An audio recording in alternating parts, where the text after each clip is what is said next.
Praise the Lord, Hallelujah. Asomiya Bible শিক্ষা YouTube চেনেললৈ আপোনালোক সকলোকে মই প্ৰভু যীশু খ্ৰীষ্টত বিশ্বাসী আপোনালোকৰ ভনী অনামিকাই স্বাগতম জনাইছো।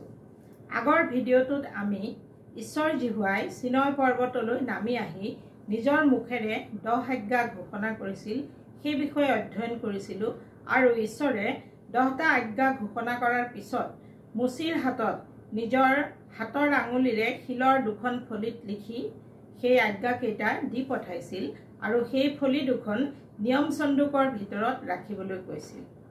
সেই বিষয়ে আমি অধ্যয়ন কৰিছিলো। আজি আমি নিয়ম সন্দুক কি হয়, নিয়ম সন্দুকটো কেনেদৰে নিৰ্মাণ কৰা হৈছিল আৰু নিয়ম সন্দুকৰ ভিতৰত কি ৰখা হৈছিল আৰু নিয়ম সন্দুকটোৰ বিশেষ বৈশিষ্ট্য বা তাৎপৰ্য বা ৰহস্য কি আছিল সেই বিষয়ে আমি অধ্যয়ন কৰিম। আহকচোন আগবাঢ়ো। প্ৰথমতে আহকচোন নিয়ম সন্দুকটোনো কি হয় সেই বিষয়ে জানো। আপোনালোকে নিশ্চয় অনুমান কৰিব পাৰিছে যে নিয়ম সন্দুকটো এটা বাকচ হয়, কিয়নো আমাৰ ভাষাত সন্দুক মানে বাকচ। এতিয়া আহক ঈশ্বৰে নিয়ম সন্দুকটো কেনেদৰে বনাবলৈ মুছিক আদেশ দিছিল সেই বিষয়ে জানো। যাত্ৰা পুস্তক 25 অধ্যায় 10 পৰা 22 পদলৈকে পঢ়িলে আমি জানিবলৈ পাওঁ যে ঈশ্বৰে মুছিক চিটিম কাঠৰ 2.5 হাত দীঘল 1.5 হাত বহল আৰু 1.5 হাত ওখ এটা সন্দুক বা বাকচ নিৰ্মাণ কৰিবলৈ কৈছিল আৰু সেই বাকচটোৰ বাহিৰে ভিতৰে শুদ্ধ সোণৰ পতা মাৰিবলৈ কৈছিল আৰু তাৰ ওপৰৰ চাৰিওফালৰ সীমা সোণেৰে তৈয়াৰ কৰিবলৈ কৈছিল।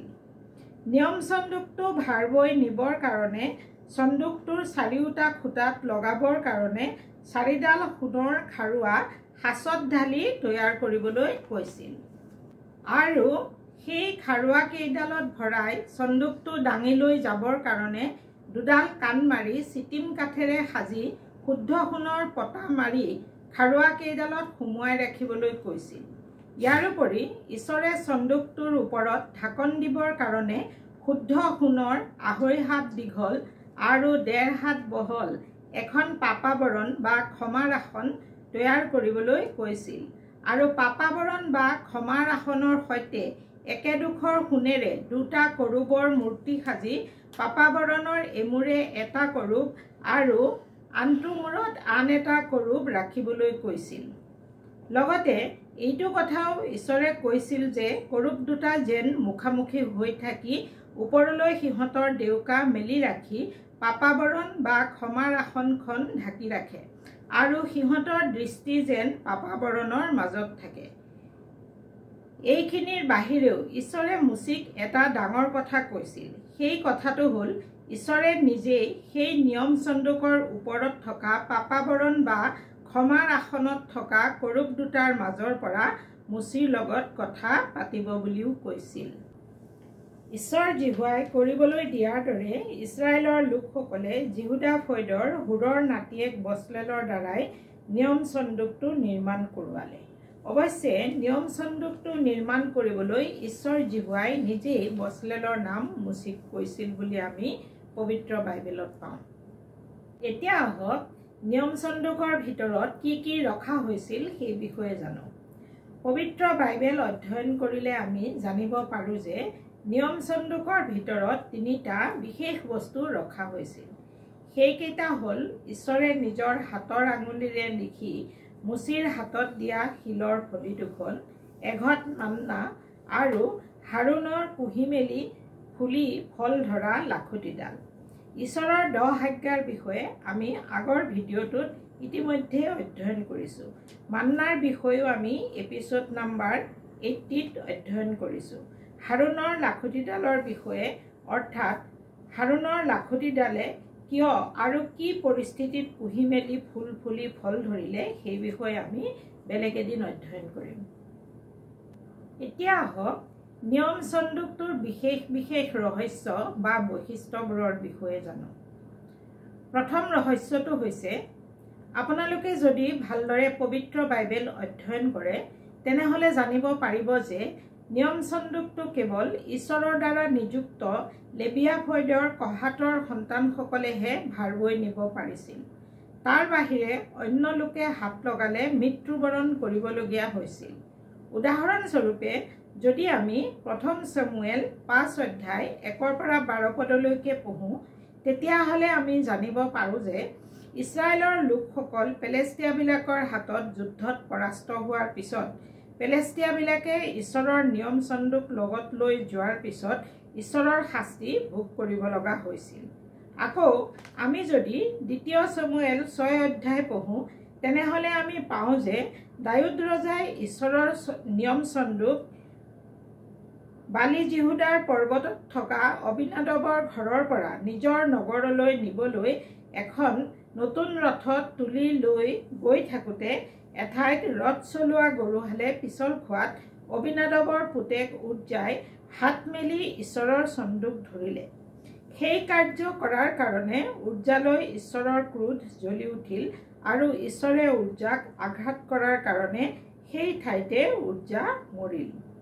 ঈশ্বৰৰ নিয়ম চন্দুকৰ দ্বিতীয় বৈশিষ্ট্যটো হ'ল গণনা পুস্তক 10 অধ্যায় 31 পদটো পঢ়িলে আমি পাওঁ যে ঈশ্বৰৰ নিয়ম চন্দুকটো নিজে নিজে যাব পাৰিছিল। কিয়নো গণনা পুস্তক 10 অধ্যায় 33 পদত এনেদৰে লিখা আছে। আহকচোন বাক্যটো চাওঁ। গণনা পুস্তক 10 অধ্যায় 33 পদ।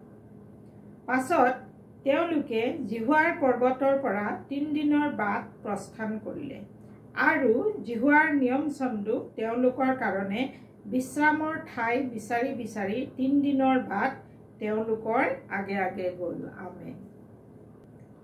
এইখিনিতে আপোনালোকক জনাই থওঁ যে অকল বাইবেল স্কলাৰসকলে যে কয় এনে নহয়।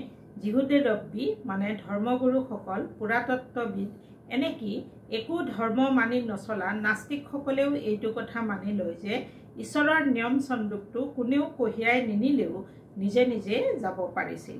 আৰু গণনা পুস্তক 10 অধ্যায় 33 পদটোৱেও আমাক সেই কথাকেই কয় যে ঈশ্বৰৰ নিয়ম চন্দুকটোৱে ইছৰাইলৰ লোকসকলৰ কাৰণে বিশ্ৰামৰ ঠাই বিচাৰি বিচাৰি লোকসকলৰ আগে আগে গৈছিল। আৰু এটা বিশেষ কথা, ঈশ্বৰৰ নিয়ম চন্দুক ইছৰাইলৰ লোকসকলৰ আগে আগে যোৱাৰ সময়ত চন্দুকটোৰ পৰা 2টা অগ্নিশিখা ওলাইছিল আৰু সেই অগ্নিশিখাই চন্দুকৰ আগত পৰা সাপ, বিচ্ছু আদি সকলোকে জ্বলাই ভস্ম কৰি ইছৰাইলৰ লোকসকলৰ কাৰণে ৰাস্তা বনাই গৈ আছিল আৰু ইছৰাইলৰ লোকসকল চন্দুকৰ পিছে পিছে গৈ আছিল। এই বিষয়েও আমি পবিত্ৰ বাইবেলত এনেদৰে পাওঁ। গণনা পুস্তক 10 অধ্যায় 35 আৰু 36 পদ।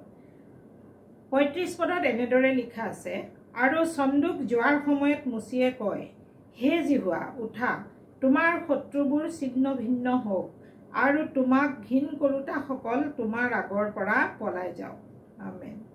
আৰু 36 পদত এনেদৰে লিখা আছে, আৰু যেতিয়াই নিয়ম চন্দুকটি ৰৈ যায় তেতিয়া মুচিয়ে কয়, হে জিহুৱা, তুমি ইছৰাইলৰ হাজাৰ হাজাৰ গোষ্ঠীৰ ওচৰলৈ উলটি আহা। আমেন। ঈশ্বৰৰ নিয়ম চন্দুকৰ আটাইতকৈ ডাঙৰ বৈশিষ্ট্যটো হ'ল এই নিয়ম চন্দুকটোৰ ওপৰত যিখন ঢাকনি আছিল সেই ঢাকনিখনক পাপাবৰণ বোলা হৈছিল, যাক ইংৰাজীত মাৰ্চি ছিট বুলি কোৱা হয়। সেই পাপাবৰণ বা মাৰ্চি ছিটৰ 2 মূৰে 2টা কৰূপ আছিল শুদ্ধ সোণৰ, আৰু কৰূপ 2টাই ডেউকা মেলি আছিল আৰু সেই কৰূপ 2টাৰ ডেউকাৰ ওপৰৰ মাজৰ ঠাইখিনিত ঈশ্বৰৰ উপস্থিতি আছিল। সেই ঠাইৰ পৰাই ঈশ্বৰে কথা কৈছিল। আৰু এটা বিশেষ কথা হ'ল, যেতিয়া এই নিয়ম চন্দুকটো তম্বুৰ ভিতৰত বা মন্দিৰৰ ভিতৰত ৰখা হ'ল, তেতিয়া সেই মহাপবিত্ৰ স্থানলৈ পুৰোহিতজনে বছৰত মাত্ৰ এবাৰ, যিটো দিনক ডে অফ এটনমেণ্ট বা মহাপ্ৰায়চিত্তৰ দিন বুলি কোৱা হয়, অকল মাত্ৰ সেই দিনটোতহে নিজৰ আৰু ইছৰাইলৰ পাপমোচনৰ অৰ্থে বলিদান কৰা মেৰ বা ছাগলীটোৰ তেজ লৈ গৈ সেই মাৰ্চি ছিট বা ক্ষমাৰ আসন আৰু পাপাবৰণ আৰু তাৰ সন্মুখত 7 বাৰ ছটিয়াইছিল। ঈশ্বৰৰ নিয়ম চন্দুকৰ আন এটা বিশেষ বৈশিষ্ট্য বা ৰহস্য হ'ল, আমি যদি যিহুচোৱা পুস্তক 3 অধ্যায় 13 পৰা 17 পদলৈকে পঢ়োঁ, তেতিয়াহ'লে আমি জানিবলৈ পাওঁ যে ইছৰাইলীয়া লোকসকলে মিছৰ দেশৰ পৰা যাত্ৰা কৰি সেই সময়ৰ কনান আৰু বৰ্তমানৰ ইছৰাইল দেশত প্ৰৱেশ কৰাৰ আগেয়ে যেতিয়া জৰ্দান নদী পাৰ কৰিবলগীয়া হৈছিল তেতিয়া ঈশ্বৰৰ নিয়ম সন্দুক বৈ নিয়া পুৰোহিতবিলাকক মানুহবিলাকৰ আগত গৈ জৰ্দান নদীৰ পানীৰ জুৱলিত ভৰি থবলৈ ক'লে যাতে জৰ্দানৰ বৈ অহা পানী ছিঙি দম বান্ধি ৰৈ যায় আৰু ইছৰাইলৰ মানুহবোৰে শুকান ৰাস্তাইদি নদী পাৰ কৰিব পাৰে। ঈশ্বৰে কোৱাৰ দৰেই যেতিয়া নিয়ম সন্দুক কঢ়িয়াই নিয়া লেবিয়া পুৰোহিতবিলাকে নিয়ম সন্দুকৰ সৈতে জৰ্দান নদীৰ পানীত ভৰি থলে তেতিয়া ওপৰৰ পৰা বৈ অহা পানী ছিগি বহুত দূৰত চৰ্টনৰ কাষত থকা আদম নগৰৰ ওচৰত দম বান্ধি ৰ'ল আৰু অৰাবা সমুদ্ৰ অৰ্থাৎ লবণ সমুদ্ৰলৈ বৈ যোৱা পানীবোৰ বৈ গৈ একেবাৰে নাইকিয়া হ'ল। তেতিয়া ইছৰাইলৰ লোকবিলাকে শুকান বাটেদি জৰ্দান নদী পাৰ হৈ গ'ল আৰু যেতিয়ালৈকে সকলো লোক পাৰ হৈ নগ'ল তেতিয়ালৈকে পুৰোহিতসকল থিয় হৈ থাকিল। ঈশ্বৰৰ নিয়ম সন্দুকৰ আন এটা ৰহস্য হ'ল আমি যদি যিহুচোৱা পুস্তকৰ 6 অধ্যায় 6 পৰা 20 পদলৈকে পঢ়োঁ তেতিয়া আমি পাওঁ যে ঈশ্বৰে যিহুচোৱাক দিয়া আদেশ মতে ইছৰাইলৰ লোকসকলে 7 দিন ঈশ্বৰৰ নিয়ম সন্দুক লৈ জিৰিহো নগৰৰ চাৰিওফালে ঘূৰি প্ৰদক্ষিণ কৰিছিল। তাৰে প্ৰথম 6 দিন ঈশ্বৰৰ আদেশ মতে তেওঁলোকে প্ৰতিদিনে এবাৰকৈ নিয়ম সন্দুক লৈ জিৰিহো নগৰখন প্ৰদক্ষিণ কৰিছিল আৰু 7জন পুৰোহিত তেওঁলোকৰ হাতত মহা শব্দকাৰী 7টা শিঙা লৈ গৈছিল কিন্তু বজোৱা নাছিল। কিন্তু সপ্তম দিনা ঈশ্বৰৰ আদেশ মতে তেওঁলোকে যেতিয়া নিয়ম সন্দুক লৈ 7 বাৰ নগৰখন প্ৰদক্ষিণ কৰিলে আৰু নিয়ম সন্দুকৰ আগে আগে শিঙা লৈ যোৱা পুৰোহিতসকলে শিঙা বজালে আৰু ইছৰাইলীয়া লোকসকলে মহাধ্বনি কৰিলে তেতিয়া জিৰিহো নগৰৰ ওখ ওখ গড় বা সীমাৰ দেৱালবোৰ মাটিৰ সমান হৈ পৰি গ'ল। তেতিয়া ইছৰাইলৰ প্ৰতিজন মানুহ নিজৰ নিজৰ মুখৰ পোনে পোনে উঠি গৈ জিৰিহো নগৰত সোমাই নগৰখন হাত কৰি ল'লে। এইখিনিয়ে আছিল ঈশ্বৰৰ নিয়ম সন্দুকটোৰ বিশেষ ৰহস্য বা বৈশিষ্ট্য। আহিব লগা ভিডিঅ'টোত আমি নিয়ম সন্দুকৰ লগত প্ৰভু যীশুৰ সম্পৰ্কৰ বিষয়ে অধ্যয়ন কৰিম। প্ৰভুৰ অনুগ্ৰহ আমাৰ সকলোৰে লগত থাকক। আমেন।